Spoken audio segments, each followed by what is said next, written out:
नमस्कार दोस्तों, मैं हूं डॉक्टर प्रेमा चौधरी। आप सभी का स्वागत है। आज मैं आपको एक्सप्लेन करने वाली हूं आर्गेनन ऑफ मेडिसिन का एफोरिज्म नंबर 22 और साथ ही इसका फुटनोट भी। तो वीडियो को बिल्कुल भी स्किप मत कीजिएगा ताकि कोई इंपॉर्टेंट जानकारी जो है वो आपसे छूटे नहीं और आप इस एफोरिज्म को अच्छी तरह से समझ जाएं। साथ ही इसके फुटनोट को भी मैं एक्सप्लेन कर देती हूँ। तो आइए शुरू करते हैं। Aphorism number 22। But as nothing is to be observed in diseases that must be removed in order to change them into health besides the totality of their signs and symptoms, and likewise medicines can show nothing curative besides their tendency to produce morbid symptoms in healthy persons and to remove them in diseased persons. यानी किसी भी रोग को स्वास्थ्य की स्थिति में बदलने के लिए रोग में उसके संकेतों, लक्षणों और लक्षणों की समग्रता यानी टोटलिटी ऑफ सिम्टम्स के अलावा कुछ भी नहीं देखा जाना चाहिए। और इसी तरह से जो दवाइयां हैं वो एक स्वस्थ व्यक्ति में रोग के लक्षणों को उत्पन्न करती हैं और एक रोगी व्यक्ति में रोग के लक्षणों को दूर कर देती हैं, उन्हें समाप्त कर देती हैं। इसके अलावा कुछ भी क्यूरेटिव प्रदर्शित नहीं करती हैं। It follows on the one hand that medicines only become remedies and capable of inhalating diseases. एक तरह से अगर हम देखें तो ये दवाइयां जो हैं वो उपचार बन जाती हैं, यानी मेडिसिन जो हैं वो रेमेडीज बन जाती हैं। किसी भी तत्व को मेडिसिन तब कहते हैं जब उस तत्व में स्वास्थ्य की स्थिति में बदलाव लाने का सामर्थ्य हो, और जब हम किसी मेडिसिन को किसी रोगी व्यक्ति को स्वस्थ करने के लिए प्रयोग करते हैं और उसके उपचार के लिए उसे देते हैं, तब उस स्थिति में हम उसको रेमेडी कहते हैं। यानी रोग को जब वह दूर करती है मेडिसिन, तब वह रेमेडी कहलाती है। तो मेडिसिन जो है वो रेमेडीज बन जाती हैं, यानी उपचार बन जाती हैं, और जो बीमारी है उसको पूरी तरह से जड़ से खत्म करने में सक्षम होती हैं। बिकॉज द मेडिसिनल सब्सटेंस, क्योंकि जो औषधीय पदार्थ है, by exciting certain effects and symptoms, यानी यह कुछ लक्षणों और जो प्रभाव है उनको उत्तेजित करके, दैट इज टू से, जिसे हम कह सकते हैं by producing a certain artificial morbid state, कि एक तरह का कृत्रिम रोग का लक्षण जो है वो उत्पन्न करती है। Removes and abrogates the symptoms already present, और जो पहले से उपस्थित था उन लक्षणों को हटा देती है, उन्हें दूर कर देती है। To wit the natural morbid state we wish to cure, बुद्धि के लिए हम यह समझ सकते हैं कि जो प्राकृतिक रोग की अवस्था पेशेंट में थी जिसे हम ठीक करना चाहते थे, उसे यह हटा देती है। जब हम मेडिसिन देते हैं किसी व्यक्ति को, तो जो नेचुरल डिसीज है, जो बीमारी है, प्राकृतिक बीमारी है, उसके लक्षणों को दूर करके वो अपने प्रभाव से कुछ कृत्रिम लक्षण उत्पन्न करती है। ऑन द अदर हैंड, दूसरी ओर, it follows that for the totality of symptoms of the disease to be cured, that medicine must be sought which according as experience shall prove whether the morbid symptoms are most readily, certainly and permanently removed and changed into health by similar or opposite medicinal symptoms. यानी दूसरी ओर हमें totality of symptoms को खत्म करने के लिए, उसे cure करने के लिए, यानी जो बीमारी है उसके सभी लक्षणों को समग्र रूप से हटाने के लिए जो है हमें एक ऐसी मेडिसिन चुननी होगी जो मेडिसिन समान या विपरीत औषधीय लक्षणों के द्वारा जो रोग के लक्षण हैं उन्हें आसानी से, निश्चित रूप से और स्थायी तौर पर पूरी तरह से खत्म कर दे। which prove to have the greatest tendency to produce similar or opposite symptoms, और जिसमें समान या विपरीत लक्षण उत्पन्न करने का जो सामर्थ्य है वो सबसे अधिक हो। तो इस तरह के हम किसी नेचुरल डिसीज को ठीक करने के तरीके अपनाते हैं। तो यहाँ पे डॉक्टर हैनीमन दो चिकित्सकीय पद्धतियों के बारे में बता रहे हैं। एक ऐसी पद्धति जो नेचुरल डिसीज को हटाती है तो अपोजिट सिम्टम्स उत्पन्न करने का सामर्थ्य रखती है, और दूसरी जो है वो समान सिम्टम्स जो है वो करती है। यानी कि एक होम्योपैथी जिसमें सिमिलर से ठीक किया जाता है, सिमिलिया सिमिलिबस क्यूरेंटर का इसमें फॉलो करते हैं, यानी समान से समान की चिकित्सा की जाती है। और दूसरी होती है एंटीपैथी, जिसमें अपोजिट से ट्रीटमेंट किया जाता है। फॉर एग्जाम्पल, कोई अगर जल गया है तो उसको ठंडे पानी में डुबा देते हैं उसके जले हुए पार्ट को, जिससे उसको राहत मिलती है। तो ये होता है एंटीपैथी तरीका। आगे फुटनोट में वो लिखते हैं the other possible mode of employing medicine for diseases beside this two is the allopathic method. और इन दो मेथड के अलावा यानी सिमिलर और अपोजिट के अलावा एक और पद्धति होती है जिसे हम एलोपैथिक मेथड कहेंगे, यानी डॉक्टर हैनीमन ने उस मेथड को एलोपैथिक नाम दिया। In which medicine are given, जिसमें दवाइयां दी जाती हैं, whose symptoms have no direct pathological relation to the morbid state, जिसमें रोग की अवस्था से कोई भी सीधा संबंध जो है वो दवाई का नहीं होता है, कोई पैथोलॉजिकल रिलेशन नहीं होता है। नाइदर सिमिलर नार अपोजिट, यानी ना तो समान और ना ही विपरीत, but quite heterogeneous to the symptoms of the disease, बल्कि जो बीमारी के लक्षण हैं उनसे बिल्कुल ही भिन्न रहता है। This procedures play as I have shown elsewhere, और यह प्रक्रिया जैसा कि मैंने कहीं और समझाया है, an irresponsible murderous game with the life of the patient.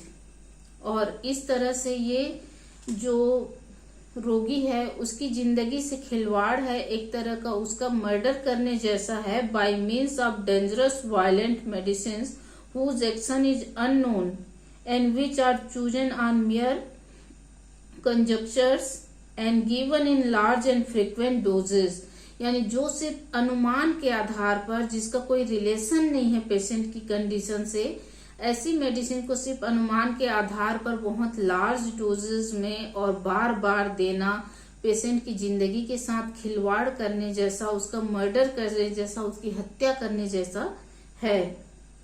Again, by means of painful operations intended to lead the disease to other regions and taking the strength of the vital juices of the patients, और जो painful operations हैं उनके द्वारा जो है बीमारी को दूसरे जगह में भेज दी जाती है, यानी एक जगह की बीमारी ठीक होती है लेकिन दूसरी जगह जो है बीमारी उत्पन्न हो जाती है।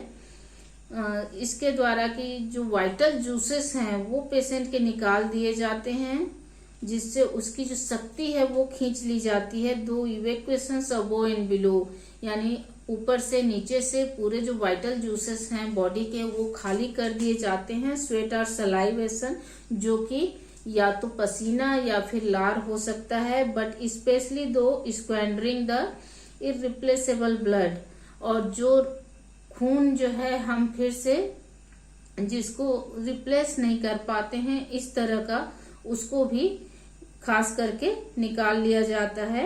As is done by reigning routine practice, और ऐसा रूटीन प्रैक्टिस में किया जाता है। Used blindly and relentlessly, usually with the pretext that the physician should imitate, और जो पहले से लिखा हुआ है उसी को जो चिकित्सक है वो आंख मूंद कर उसी पर चलता जाता है। Further the sick nature in its effort to help itself without considering how irrational it is, और इस बात को वो बिना कंसीडर किए कि ये कितना जो है गलत तरीका है, इसको कंसीडर करे बिना ही to imitate and further this very imperfect mostly inappropriate efforts, और इस तरह से जो गलत तरीका है उसको नकल किए जा रहे हैं, यानी लार्ज डोजेस में जो मेडिसिन हैं वो बार बार दी जा रही हैं। ऐसी मेडिसिन जिनका ह्यूमन बॉडी पे प्रभाव ही नहीं मालूम है कि क्या होने वाला है, वो किस तरह का कंडीशन प्रोड्यूस करेगा, और वायलेंट जो ऑपरेशंस हैं उनके द्वारा जो वाइटल फ्लूइड्स हैं उनको निकाल लिया जाता है बॉडी से, और इस तरह से बॉडी को नुकसान पहुंचाया जाता है। ये पेशेंट्स की एक बीमारी को तो ठीक करते हैं, लेकिन उसके अलावा वो उस बीमारी को दूसरी जगह पर ले जाते हैं। यानी आप किसी और चीज के लिए दवा ले रहे हैं और आपका कोई और आर्गन जो है उसकी वजह से, उसके साइड इफेक्ट्स की वजह से डैमेज हो रहा है, या जो पेनफुल ऑपरेशंस हैं उसके कारण बॉडी को बहुत ज्यादा हार्म पहुंच रहा है। और इसी तरह की जो तौर तरीके थे उस जमाने में, उनसे डॉक्टर हैनीमन जो है बहुत ज्यादा डिससेटिस्फाइड होकर के होम्योपैथी का खोज कर दिए थे और एलोपैथी करना, प्रैक्टिस करना ही छोड़ दिए थे। तो इसी के बारे में वो यहाँ पे लिख रहे हैं कि इस तरह की प्रैक्टिस करना जो है वो पेशेंट की बॉडी के साथ खिलवाड़ करने जैसा है। And further, these very imperfect, mostly inappropriate efforts of the instinctive, unintelligent vital energy, which is implanted in our organism so long as it is healthy to carry on life in harmonious development, but not to heal itself in disease. और जो हमारा vital principal है, इस तरह की दवाइयां देकर उसको हार्म पहुंचाया जाता है। जो हमारा वाइटल प्रिंसिपल है, जिसके बारे में मैं पहले के अफॉरिज्म में आपको एक्सप्लेन कर चुकी हूँ, अफॉरिज्म 9, 10 और 11 के बारे में। तो जिसको नहीं मालूम कि वाइटल प्रिंसिपल क्या होता है, आप वहां से उस वीडियो को देख सकते हैं। मैं आई बटन में उसका लिंक दे दूंगी। तो जो वाइटल प्रिंसिपल है, जिसको हमारी बॉडी को चलाने के लिए हमारी बॉडी में स्थापित किया गया है, वह अनइंटेलिजेंट होता है। अनइंटेलिजेंट यहाँ पे डॉक्टर हैनीमन ने इसलिए कहा है क्योंकि वह ये नहीं सोच सकता है कि उसको किस चीज के ऊपर एक्ट करना है और किस चीज के ऊपर रिएक्शन नहीं देना है। जो भी परिस्थिति आती है उस पर वो रिएक्ट करता है। तो वो नहीं समझ सकता कि कौन सी चीज हानिकारक है और उससे उसको किस तरह से बचना है। वह जो है सिर्फ हेल्थ की स्थिति में जो है जिंदगी को एक हार्मोनियस डेवलपमेंट में ले जाने के लिए है। ऊर्जा के प्रवाह को बनाए रख करके जिंदगी को सुचारू रूप से चलाने के लिए है। वह अपने आप को बीमार होने से नहीं बचा सकता और बीमारी की अवस्था में खुद को नहीं ठीक कर सकता। Forever is possessed of such a model ability, it would never have allowed the organism to get sick. अगर उसमें यह क्षमता होती खुद को रोग मुक्त रखने की, तो वह खुद को कभी भी बीमार नहीं होने देता। When made ill by noxious agent, और जब उसे इस तरह के हानिकारक एजेंट्स के द्वारा बीमार कर दिया जाता है, our life principle cannot do anything else than express its depression caused by disturbance of the regularity of its life। तो अपनी जिंदगी की जो प्रवाह है, उसकी जो रेगुलरिटी है, उसमें आए हुए डिस्टरबेंस को सिर्फ अपने डिप्रेशन के द्वारा, अपने अवसाद के द्वारा प्रदर्शित करने के वाइटल फोर्स या वाइटल प्रिंसिपल जो है वो कुछ भी नहीं कर सकता है। By means of which the intelligent physician is asked for aid, और जिसके द्वारा ये एक बुद्धिमान चिकित्सक को सहायता के लिए पुकारता है। और रोगी का जो वाइटल प्रिंसिपल है, वह सहायता अपने लक्षणों के माध्यम से मांगता है, और इन्हीं लक्षणों से एक बुद्धिमान चिकित्सक जो है समझता है कि इसका वाइटल फोर्स जो है, वाइटल प्रिंसिपल जो है, वह हानिकारक एजेंट्स के द्वारा जो इसको है नुकसान पहुंचा दिया गया है, और इसलिए यह लक्षणों से अपनी व्यथा को व्यक्त करके सहायता मांग रहा है।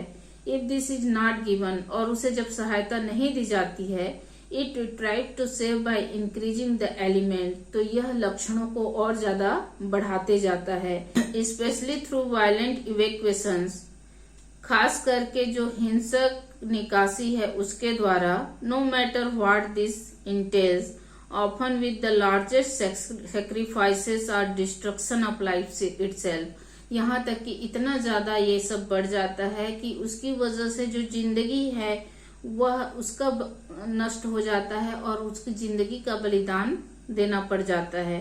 For purpose of cure the morbidity depressed vital energy possess so little ability, cure करने की क्षमता जो है वाइटल एनर्जी में बहुत ही कम होती है। Worthy of imitation since all changes and symptoms produced by it in the organism are the disease itself, और इसके द्वारा जितने भी लक्षण उत्पन्न होते हैं, वो जो भी लक्षण हमारे ऑर्गेनिज्म में, जीव में जो लक्षण उत्पन्न होते हैं, वो सब जो है मिल करके बीमारी को बनाते हैं, और यही अपने आप में बीमारी है। What intelligent physician would want to imitate it with the intention to heal if he did not thereby sacrifice his patient, और कोई भी बुद्धिमान चिकित्सक जो है, जो उसको ठीक करने का इरादा रखता है, वह अपने पेशेंट का ऐसा बलिदान देना नहीं चाहेगा।